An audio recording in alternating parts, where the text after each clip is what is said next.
अभी क्या 36 का आंकड़ा चल रहा है, देखा? हाँ, दोनों अपने अपने, वो एक सुपर पावर बना हुआ है, इसका कहना है हम बनेंगे, तो टसल पावर टसल है भयंकर।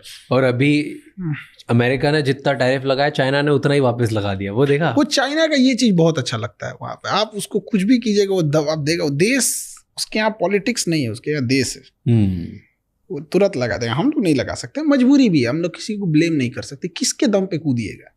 ना इंडस्ट्रियलाइजेशन है, ना इकोनॉमी है उस हिसाब से, क्योंकि अमेरिका को, केवल अमेरिका पावरफुल नहीं ना, हर जगह पावर रखता है। वर्ल्ड बैंक से फंडिंग रोक देगा, हमारे लोन रोक देगा, IMF हो गए या वर्ल्ड बैंक हो गए, यूरोपीय यूनियन से दबाव बनवा देगा, कुछ नासा और इसरो के बीच का कोई कॉन्ट्रैक्ट होगा उसको रुकवा देगा, डिले करा देगा, हर जगह UN में 4-5 मुद्दा फंसा देगा। कुछ नहीं करेगा तो अमेरिका को उठा के पाकिस्तान को एक लेटेस्ट हथियार देगा, ले तुम F-18 ले। तो हम लोग को बहुत बैलेंस करके चलना पड़ता है। और चाइना, जितने बड़े देश हैं ना, उनकी एक खासियत होती है, हर देश का एक दुश्मन को वो पाल के रखते हैं। चाइना जो है, अमेरिका ज्यादा कूदेंगे ना, चाइना उठाएगा नॉर्थ कोरिया, वो पगला को कुछ हथियार और पैसा दे देगा, उधर 4-5 मिसाइल मार देगा, उधर तुम उलझे रहो। उसको कुछ नहीं जाता है, गिरेगा तो कहे हो जापान पे गिर गया, कोई बात नहीं, जो करना है कर लेना। उसको क्या जाता है? उसको अपने क्लोज इकोनॉमी, उसके यहाँ कोरोना के मरीज मिले थे सब, सुबह में 8, शाम में सबको मार दिया। उसका क्या जा रहा है? डिक्टेटरशिप देखना है तो वहां देखिए, उसने, अमेरिका ने कहा कि क्या करे इस इंसान का, इसको पागल किया है। तो उसने क्या किया कि कहा कि नॉर्थ कोरिया में ना डेमोक्रेसी नहीं है, यहाँ इलेक्शन होना चाहिए। किंग जोंग कहा, कौन बोला ये? बाइडेन बोला है। उसने कहा कि अगले महीने इलेक्शन कराओ। 100% वोट पड़ा उसको, किंग जोंग को 100%। जो वोट नहीं देता ना, एब्सेंट भी होता, उसको मार देता ये।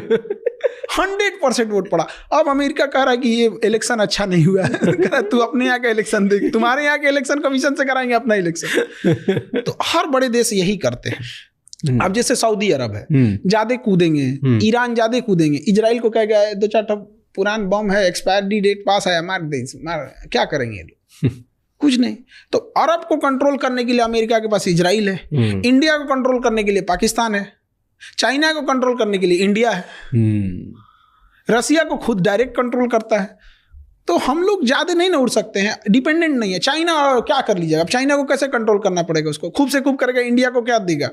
ज्यादा हथियार देने लगेगा, चाइना का तो देना उसको, इंडिया किसी का नहीं सुनता है।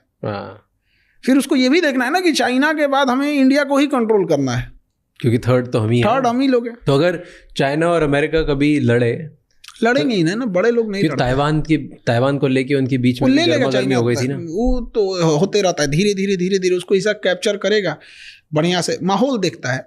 जैसे 1962 में जब हमारे यहाँ वार हुआ था, रसिया हमें बचाने नहीं आया था, बचा भी नहीं पाता, क्योंकि चाइना वो उस माहौल को तलाश रहा था कि 1960 में हम लोग का पंचशील समझौता खत्म हो गया था।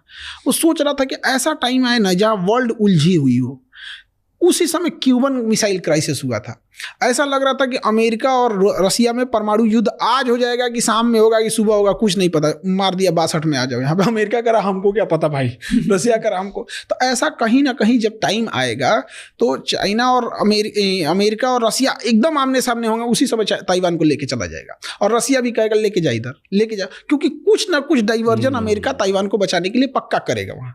अब इसीलिए चाइना को देखिएगा, हमेशा कुछ ना कुछ गड़बड़ सड़बड़ करते रहता है ताइवान में। वो पाथ तलाश रहा है कि कहाँ से एंट्री करेंगे, क्या करेंगे। वो ड्रिल कर रहा है, ड्रिल। किसी दिन ड्रिल के नाम पे अनाउंस करेगा, this is not drill, now this is बोलेगा ताइवान, दब लेगा। लेकिन जिस समय रसिया अमेरिका बिजी रहेंगे वो ताइवान की ओर जाएगा। बट अगर हम मैप में देखेंगे तो ताइवान एकदम फार ईस्ट है, तो इसे अपनी हैवी मिलिट्री, एयरफोर्स, नेवी को ताइवान की ओर ढकेलना पड़ेगा। एग्जैक्ट वही टाइम होगा हम लोग कश्मीर के लिए अक्साई चीन पे चढ़ जाए, पर हम थोड़ी करेंगे। अब ये तो मोदी जी बताएंगे पर हम नहीं करेंगे ना, क्योंकि यही खराबी लगती है। आपके पास है, वहां पे हमारी सेना लड़ सकती है, पर इंडिया आगे बढ़ के कभी भी ना लेता है, ना अटैक करता है, कुछ नहीं करता। हमारी फिलॉसफी नहीं है। 70 साल से देख लो आप, कुछ भी नहीं। हमारी ये फिलॉसफी मानते ही नहीं। हमें फिलॉसफी चेंज करने की जरूरत है। पब्लिक जब प्रेशर लगाएगी तो पब्लिक को ये सब चीज़ों से मतलब ही नहीं रहता है। वो सब लोग को अपनी, हमारा जात ठीक है, हमारा धर्म ठीक है, हमारी राजनीतिक पार्टी ठीक है, माइंडसेट बहुत ख़राब होता है। नेशनल इंटरेस्ट देखना चाहिए। तो यही मौका है, नहीं तो चुपचाप देखेंगे ताइवान ले लिया कि ताइवान ले लेगा उसके बाद चाइना फिर नहीं रुकेगा। ताइवान लेने के बाद तो खत्म, बेलगाम घोड़ा। क्योंकि वो सेमीकंडक्टर सिलिकॉन शील्ड उसको रोक के रखा है। और दूसरा उसके बाद क्या है ना कि इसका इंटरनल इशू खत्म हो जाएगा चाइना का। ताइवान लेने के बाद इंटरनल खत्म हो जाएगा, फिर वो केवल और केवल फोकस्ड हो जाएगा एक्सटर्नल पे। और कुछ भी कर ले चाइना, अमेरिका ताइवान को बचाने के लिए एटॉमिक वार नहीं ना करेगा। और चाइना का तो कोई लिमिट नहीं है, उसको तो हर हाल में वो चाहिए ही चाहिए, वहां पे ले ही जाएगा वहां पे। तो ये फ्यूचर आपको लगता है कि होना ही? हाँ, बस हम लोग बस ये देखना यूरोप कितना अनस्टेबल रहता है।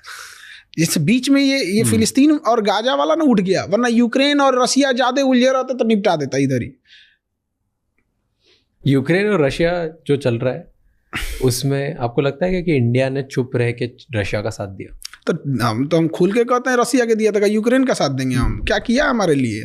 बिना मतलब का आएंगे साथ खोजने, सूरजमुखी का फूल भेज दिए, 2-4 को रिफाइन तेल भेज दिए तो हम आपका साथ दे देंगे।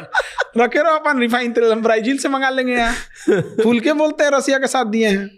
रशिया ने भी हमारा साथ दिया है, चाहे यूएन में वीटो का मामला हो। इसमें खुल छुपा के कौन सा बात करना? अब हम लोग कोई डिप्लोमेटिक पोस्ट पे थोड़े बैठे हैं कि लोग हमसे पूछेगा हाँ साथ दिए हैं।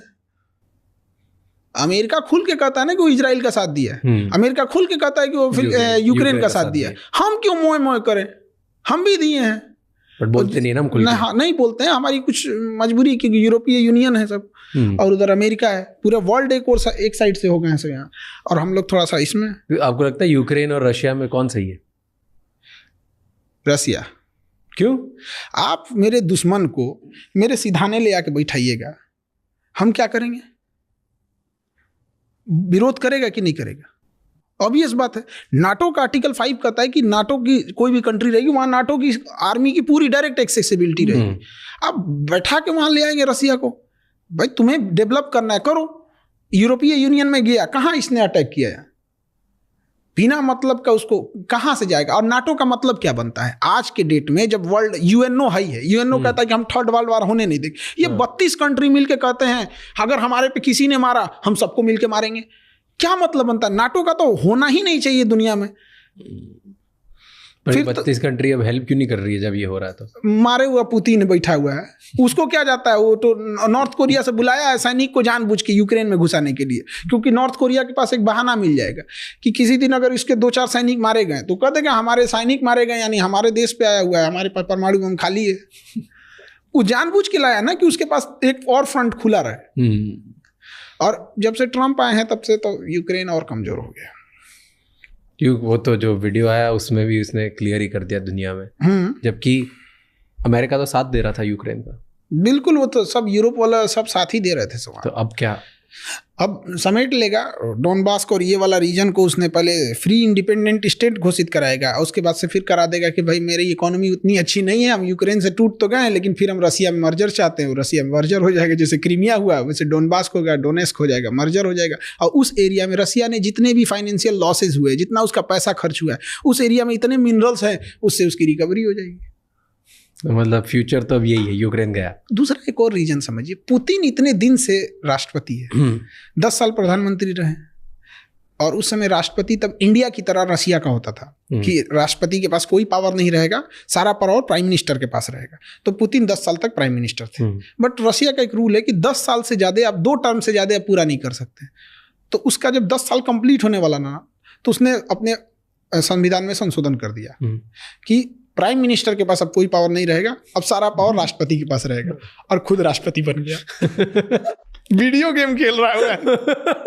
अब 10 साल उसका पूरा हो गया 2022 में। अब क्या करें भाई? यहाँ तो 2 टर्म से, तो स्पेशल अमेंडमेंट इन कॉन्स्टिट्यूशन 2036 तक इसमें कोई चेंजिंग नहीं होगा। इंडिया में भी ऐसा हुआ था, 2002 में हुआ था कि लोकसभा की सीटें 2026 तक नहीं बढ़ाई जाएंगी। तो उसने कहा कि 2036 तक मतलब अभी एज इट इज रहेगा यहाँ पर। अब इंटरनल बगावत होने लगा। तो जब इंटरनल बगावत होती है ना, तो इसको कंट्रोल करने का सबसे आसान तरीका होता है ना, कोई वार कर दो। ऐसे ही माओ के टाइम पे हुआ था 1960 में चाइना में मार दी, इंडिया में लड़ गए यहाँ पे। ऑब्वियस बात है, अभी आज चाहे महंगाई जितनी भी हो, चाहे जो भी हो, हमें अपने प्रधानमंत्री से या एट ए टाइम के प्रधानमंत्री या पहले के कोई भी प्रधानमंत्री लाख शिकायत होगी, लेकिन जब वार के टाइम पे तो हम सब एक हैं। कारगिल के टाइम पे कोई ये कह सकता है क्या कि हम अटल बिहारी वाजपेयी के साथ नहीं थे, भले उन्हें वोट न दिया हो। तो पुतिन के लिए